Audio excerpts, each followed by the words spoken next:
ఉన్న బంగారాన్ని విడిపించి ఆ రోజు ఆన్లైన్ రేటుకే మేము కొంటాం. Sharma gold company.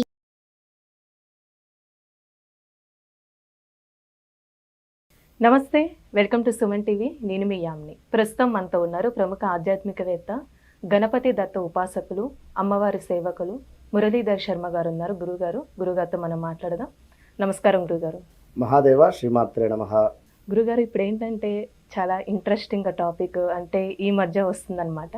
అయితే పవర్ స్టార్ పవన్ కళ్యాణ్ గారు నిన్న భీమవరంలో మీటింగ్ చేయడం జరుగుతుంది. ఇప్పుడు ఆయన మాట్లాడిందంతా ఒకటే అయితే ఇప్పుడు ఆయన పెట్టుకున్న రింగ్స్ అనేది చాలా ప్రత్యేకంగా అయింది. అంటే ఒకటి చూస్తే తాబేలు ఉంగరం, ఇంకొకటి నాగ ప్రతిమ ఉన్నదండి. అంటే దీన్ని పెట్టుకోవడం వల్ల ఎలాంటి ఫలితం ఉంటుంది? అంటే ఇప్పుడు రాజకీయాల్లో సక్సెస్ అయ్యే అవకాశం ఉందంటారా? అసలు ఏంటండి, తెలియజేయండి. రాజకీయాలలో సక్సెస్ అనేటువంటి విషయాన్ని పక్కన పెడితే, అంటే ఎవరైనా కూడా ఏ ఫీల్డ్లో అయినా కూడా ముందుకు వెళ్ళాలి సక్సెస్ రేటింగ్గానే అందరూ అనుకుంటారు. హార్డ్ వర్క్ చేసుకుంటారు, ఖచ్చితంగా కూడా ఎంతో కష్టపడి ముందుకు వెళ్ళేటువంటి పరిస్థితి ఉంటుంది. కేవలం ఇక్కడ ఆ ఉంగరాల టాపిక్ కానీ లేదా తనకు అసలు ఎందుకు అది పెట్టుకోవడం అనేటువంటి విషయం గురించి ఒకసారి చూద్దాం. ఎందుకు అంటే రాజకీయాలకు సంబంధించి దానికి సంబంధించి ముందు చేద్దాం మనం టాపిక్. పని ఉండేందుకు ఎవరు ఏమిటి అనేటువంటి విషయం మీద నుండి కనుక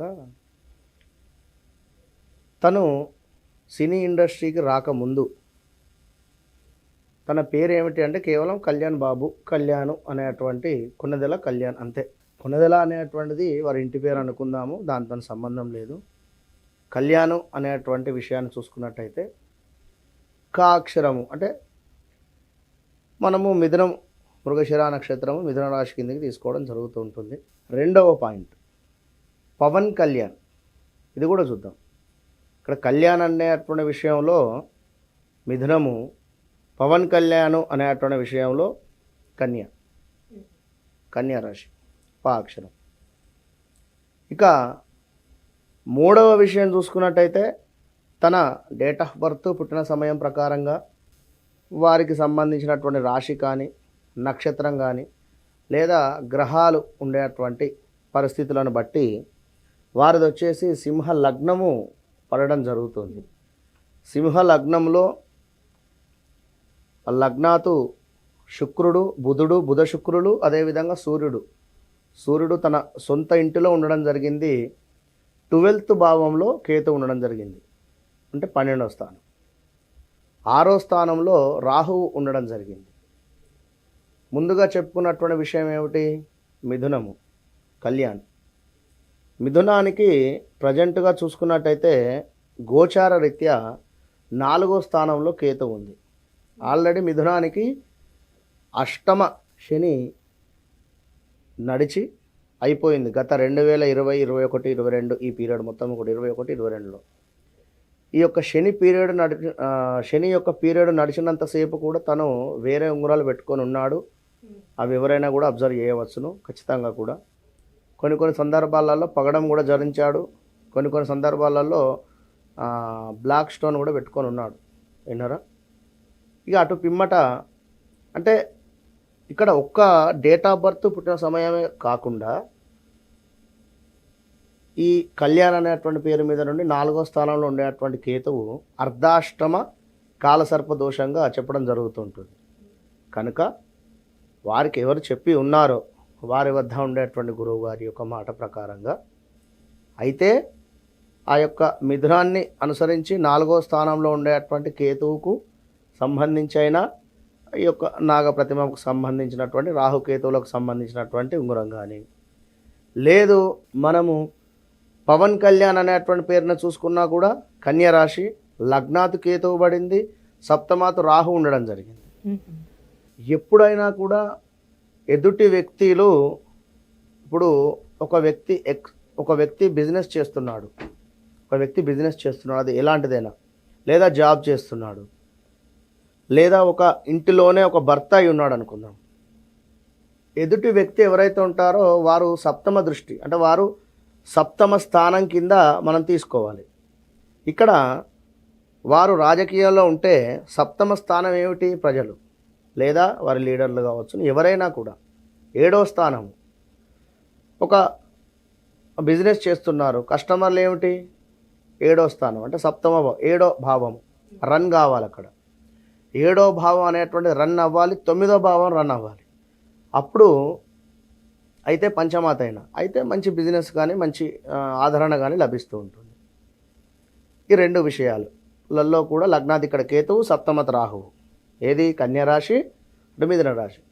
మరి జాతక చక్రాన్ని చూసుకున్నా కూడా వారికి ప్రజెంట్గా మనకు 12వ భావంలో కేతు ఉండడం అని చెప్పి జరిగింది. దాన్ని కూడా కాలసర్ప దోషంగా తీసుకుంటారు. మరి ఇప్పుడు ప్రజెంట్గా కూడా చూసినప్పటికీ కూడా వారికి గురువులో రాహువు రన్ అవుతుంది. ఇక్కడ గురు రాహువు చండాల యోగం రన్ అవుతుంది. కనుక అసలు ఏం చేస్తున్నారు అనేటువంటి విషయాన్ని తనకు అర్థం కాకుండా మంచి సందర్భాన్ని చెయ్యి జార విడుచుకునేటువంటి విషయాలు కానీ, ఇప్పుడు గురు రాహు అని, ఇప్పుడు గురు చండాలయోగం అంటేనే అది వాస్తవానికి కూడా. కనుక ఇక తాబేలు ఉంగరం కూడా ధరించారు అని చెప్పడం జరుగుతున్నది. తాబేలు ఉంగరం అంటే ఎప్పుడైనా కూడా ఒక లక్ష్మి స్థానంగా మనం పరిగణనలోకి తీసుకోవాలి. లక్ష్మి అంటే ఒక డబ్బు ఒకటే కాదు, ఒక పదవి కావచ్చును, లేదా ఒక చక్కటి గానం కావచ్చును, నలుగురితో చక్కగా మాట్లాడేటువంటి విధానం కావచ్చును. ఇప్పుడు కొందరు రచయితలు చక్కటి పాటలు రాస్తారు, వారైతే పాడలేరు, వారికి రాసేటువంటి నైపుణ్యము సరస్వతీదేవి ఇచ్చింది. పాడేటువంటి వారు రాయలేరు. డబ్బు ఉంటుంది, డబ్బు ఓకే, డబ్బు మాత్రమే లక్ష్మి కాదు, అక్కడ చక్కటి తెలివి లక్ష్మియే ఇలా ఉన్నవి. కనుక ఒక పదవి కూడా లక్ష్మియే అక్కడ.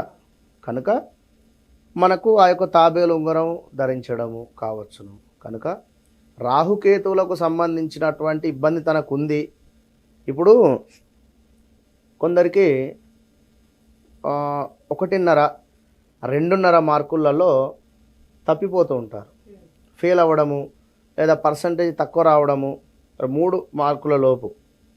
ఈ విధమైనటువంటి వారికి రాహుకేతువులకు సంబంధించినటువంటి ఇబ్బందులు ఉన్నాయి అని చెప్పి నిర్ధారణ చేసుకోవాలి, లేదా ఒకసారి జాతకంలో పరిశోధన చేసుకోవాలి.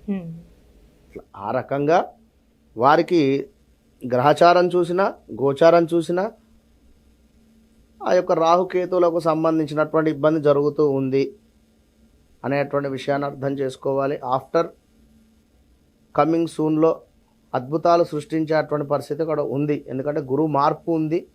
ఖచ్చితంగా గురువు ఇప్పుడు ఇవన్నీ రకంగా తీసుకున్నట్టయితే మిథునానికి గురువు వచ్చేసి వీరికి ఏకాదశ స్థానంలో రావడం జరుగుతూ ఉన్నది ఇప్పుడు రేపు కమింగ్ సూన్లో. అటు పిమ్మట కన్యను చూసుకున్నా కూడా, కన్య రాశి నుండి చూసుకున్నా కూడా వీరికి 8వ స్థానం నుండి 9వ స్థానానికి గురువు రాబోతున్నారు. గోచార రీత్యా ఇవి జరుగుతున్నవి. మరి గ్రహచారము అంటే మాత్రము ఆ గ్రహాలు ఎలాగో మారవు. కనుక గురువు రాహువు ప్రజెంట్ నడుస్తూ ఉంది, కొన్నేళ్ల దాకా నడుస్తూ ఉంటుంది. అది వారికి సుమారుగా కూడా 2026 దాకా కూడా గురు రాహువుల కలయికనే నడుస్తూ ఉంటుంది. కనుక ఏదున్నా గోచారమే. ఇప్పుడు 10 మంది పిలిచేటువంటి పేరు ఏదైతే ఉందో అదే ప్లస్ అవుతుంది. ఇప్పుడు వారికైతే తెలియదు కదా, వీరి నక్షత్రం ఇది, వీరి జననం ఇది, వీరి రాశి ఇది అని ఎవరు పిలవలేరు కదా, ఫలానా పేరు అంతే మారుమోగుతుంది. కనుక ఎటు తిరిగి చూసినా కూడా గోచార రీత్యా గురుబలం అధికంగా రాబోతూ ఉన్నది. అందుకు ఆ తాబేలుకు సంబంధించింది కావచ్చును, లేదా ఈ యొక్క నాగదేవతకు సంబంధించినటువంటి ఉంగరాలు ధరించడము, ఇవన్నీ కూడా వారికి మంచి జరిగేటువంటి సూచనలు ఉన్నవి అని అనుకుందాం. ఎందుకంటే బ్యాడ్ ఈవెంట్ జరిగేటప్పుడు బ్యాడ్ ఈవెంట్స్ జరిగేటువంటి పరిస్థితి, బ్యాడ్ పీపుల్స్ కానీ అంటే బ్యాడ్ ఫ్రెండ్స్ కానీ బ్యాడ్ ఈవెంట్స్ కానీ జరిగేటువంటి పరిస్థితి ఉంటుంది. గుడ్ ఈవెంట్స్ జరిగేటువంటి సందర్భంలో అన్నీ మంచి తారసపడుతూ ఉంటుంది. అందులో ఇవి కూడా మంచి అని చెప్పి భావన చేసుకుంటే సరిపోతుంది. మనం ఎవరి పార్టీకి తొత్తు అనేటువంటిది కాదు. ఏదో విషయం ఆ యొక్క ఉంగరాల గురించి మాత్రం మాట్లాడడం జరిగింది అంతే. అందరూ అమ్మవారి యొక్క ఆశీస్సులతో చల్లగా ఉండాలని చెప్పి కోరుకోవడం జరుగుతూ ఉంటుంది అంతే. చాలా చక్కగా తెలియజేస్తారండి. ధన్యవాదాలు. మహాదేవ.